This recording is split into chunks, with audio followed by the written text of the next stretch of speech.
Bonjour tout le monde, Histoire de France me demande « Bonjour, parle-nous de l'édit de Caracalla STP ». Eh bah ça va être super intéressant pour ceux qui aiment la Rome antique, on va y aller tout droit et vous allez adorer ça. C'est parti. Imagine, en un seul texte, un empereur romain change le destin de dizaines de millions de personnes. En 212 après Jésus-Christ, l'empereur Caracalla signe un décret qui bouleverse l'empire.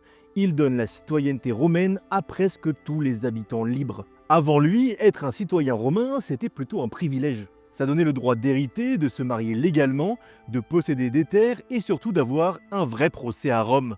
Mais en vérité, seuls 10% des habitants de l'Empire avaient ce statut. Et ça a changé. C'est alors que Caracalla publie le Constitutio Antoniniana.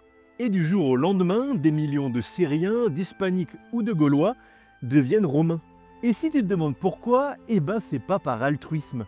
En donnant la citoyenneté, Caracalla élargit la base fiscale. Plus de citoyens égale plus de taxes sur les héritages et les successions. Et c'est aussi une manière d'unifier l'Empire, créer une identité commune pour la maintenir soudée.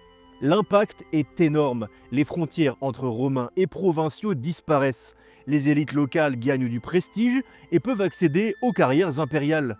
Rome n'est alors plus une ville, mais quasiment une nation-monde. Et cette idée d'une citoyenneté universelle marquera plus tard l'histoire européenne. En bref, en un seul texte, Caracalla a changé la définition même du mot romain. Et derrière un geste fiscal se cachait une révolution identitaire. C'était Loïs et à très vite sur Internet. Ciao!